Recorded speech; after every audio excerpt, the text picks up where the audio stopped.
I have no clue I'm going to be able to do this, but we are going to give it a try. I would imagine there's a lot of professional cake makers out there that are shuddering at this point.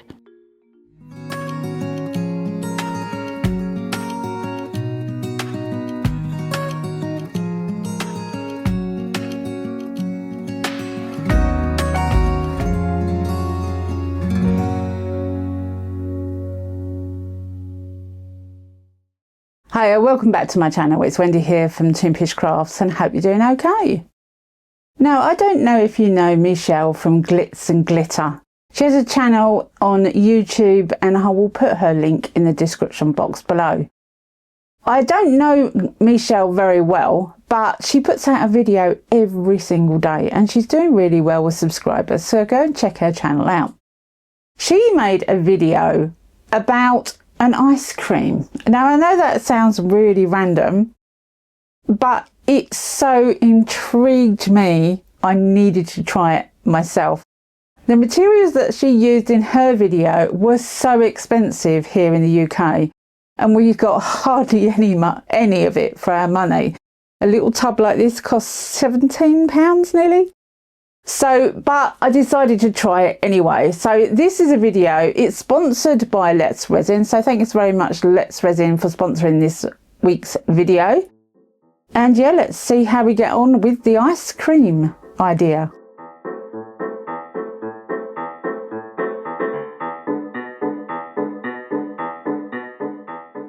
So I'm going to use Let's Resin's apple mould. Now, I had a rummage through my Let's Resin collection of moulds and I think this one will work best for what I'm trying out. I'm just going to do a plain pour. And I did notice on the lid, now I have used this mould before, but I didn't notice this before. It's got weight measurement on the lid.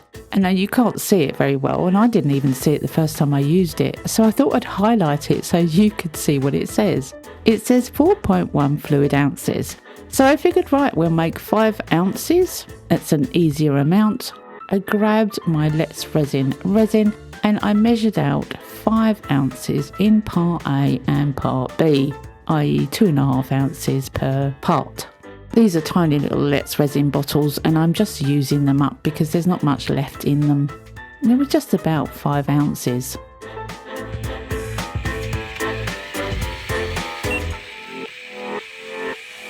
I used the Let's Resin mixer for this.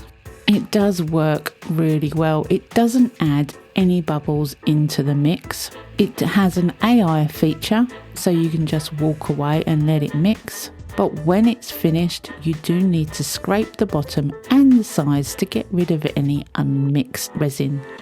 Once I'm happy that I've done that, I then put it into the bubble removing machine.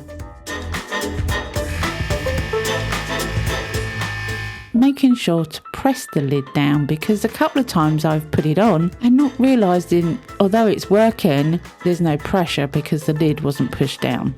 And I do enjoy watching the process. This is a time-lapsed footage and it is just so fascinating to watch. Once it's completed its debubbling, I squirt it with isopropyl alcohol to get rid of any surface bubbles that are still there. And then I'm going to mix into colour. Now I'm just going to use some Vista white pigment for this. I decided to go simple. Just FYI here, I noticed on the UK Let's Resin website yesterday there's some black liquid pigment that you can buy also, and that is in my shopping cart. This is going to be kind of a cake and I figured, well, we'll go with white. I don't want anything dramatic with this. It's literally a test piece to see if I can get the ice cream or cake effect. You'll see what I'm talking about later. So with this 5 ounces that I've mixed up, I've added white pigment to, and I decided to pour it into the base first. I should have poured it into the lid first, and the reason for that is that the 4.1 ounces that it says on the lid mould isn't for the entirety of the 2 mould, it is literally just for the lid. I also paid attention to the stalk area to get out any stuck air. The lid needs 4.1 ounces and the body needs more. I did have a look afterwards to see if there was any kind of measurement on the body, and there wasn't. So it could have done with it, really, because then if you've got it on the lid, you should have had it in the body as well, but never mind, it is what it is. So I've now poured back some resin from the body into the lid, so I've got the lid full. I'm going to go around the inside lip of the mould with a piece of bent wire. This will get out any trapped air bubbles from under that lip. The piece of wire that I was using was far too small, and it was just what I could lay my hands on. I really should get myself organised before I start doing this kind of thing. But it did its job. So I had to make up some more white pigment for the rest of the base. And not measuring how much white I put in the first time, I just poured it in the second time, and it did actually turn out to be a different shade of white, believe it or not. But as this piece is a test piece, it really doesn't matter how accurate it is. It just needed to cure. So I left both parts of the mould to cure, sitting on the side for 24 hours. So the following day I can demould the bog standard white pieces. Now this lid is quite a chunky lid. It's a beautiful shape, and the little apple stalk is a little bit tricky to get out of the mould.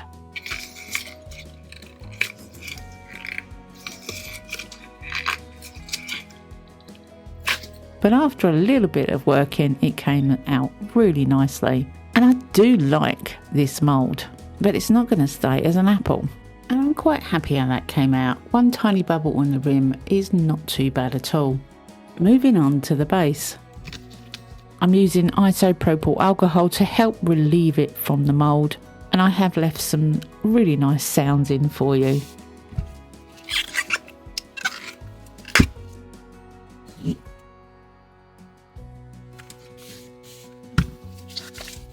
Once I could actually get my fingers in the mould, I could pull the mould over the resin. Yeah.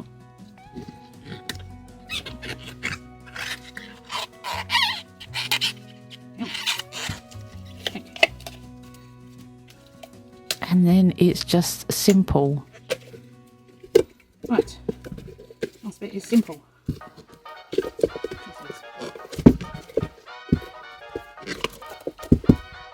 Its resin moulds are really quite supple, and I have a really sweet apple in two very different shades of white from the same pigment. Just goes to show how much you put in makes a difference.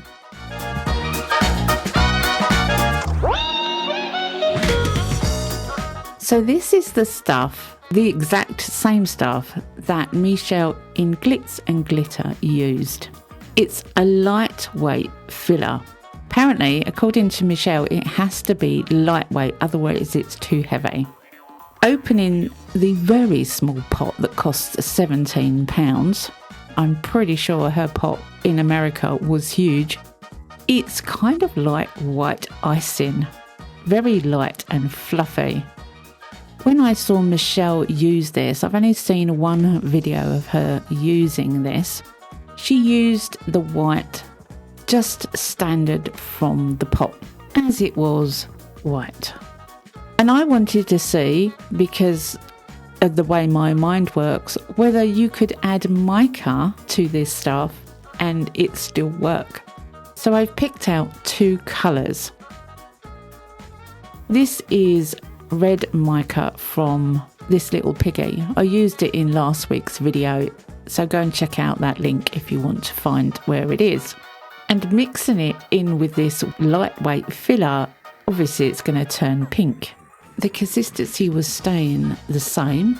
It just feels as if you're mixing it into icing. Now, I haven't done a lot of cake work. In fact, later on I'll tell you that I'm really not a cake maker, but it seemed to be mixing fine. I'm doing the same with Let's Resin Yellow. This is their glow-in-the-dark yellow. I figured it would be nice and bright. So my plan is to have pink and yellow icing.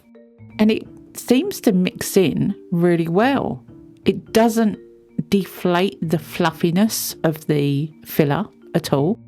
It just seems as though you're changing the colour of it. And I think it worked really well. Now, I need to tell you here that I don't make cakes. I don't do icing on cakes. I never have. So this to me is a new experience. Bear that in mind. So because I don't use icing of any kind ever, I never have, I had to go onto Amazon and buy an icing kit. I don't even know if I bought the right kit. I have no idea how to use this kind of thing. But it seems now that you have two parts of the nozzle and you trim the bag depending on the nozzle that you're using. You then have another plastic part that you put over the top of the nozzle to hold it onto the bag, which seems a really good idea. I always thought you put the nozzle through the bag, but with this system you really don't. But I had to figure that out for myself because I had no clue and I hadn't watched any videos to tell me how to do it. Now you can hear the confusion in my voice. Honestly, I have no clue what I'm doing, but I figure it out in the end. If only I knew how to do this.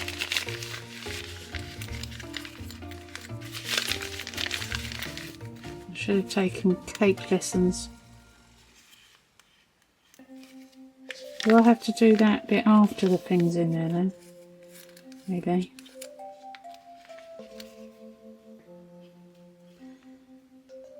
Or does that go on the outside? Ah! Right, that goes there. Aha! Woo! I should be able to put half of pink and half of yellow in now. Right. And I should be able to pipe it.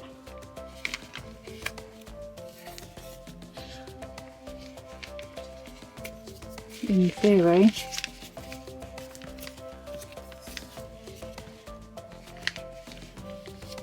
In theory. Right? In theory. Oh, everything's theory at the moment. Okay, right, we'll leave that bit. One thing's for certain is Michelle knew exactly what she was doing. She has been icing cakes for a lot of years, apparently. And just in case you're wondering, the reason I don't make cakes is because I would eat them, all of them, myself. I have no clue if I'm going to be able to do this. But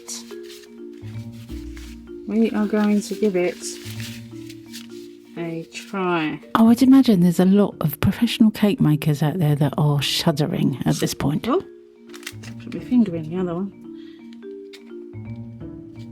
Okay, are we ready? No, I do think, honestly, I could have done with a larger nozzle here, but like I said, I've never done this before. I think maybe I tried it once when I was in my 20s, and that was a lot of years ago. I did watch Michelle's video, and she is far superior at this kind of thing. So if you can ice cakes, you have a head start, believe me. I was having so much fun with this.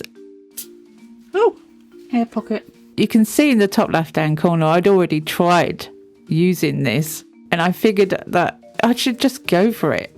So I'm using the lid of the apple mould as the cake top. I didn't realise that this is going to be so small. So I thought, right, I'll go around the outside with some pretty patterns and try and make it a little bit larger, because it was literally a pinhead on a planet. You know, it was so small. So I just kept going round and round and round and building it up to make it a more of a dramatic cake topping on this lid. I still think it was too small in the end of it, but this is the first time I've ever done this, and it actually didn't look that bad. I did, however, have a few sprinkles, so I decided to use those as well. And just popping them on, they all went everywhere. You can see that they're just bouncing off. A few of them did land and a few of them did stay. And I did go on with tweezers and put some back. Once you've done that, you have to let this stuff dry for at least 3 days. I left it for about 5.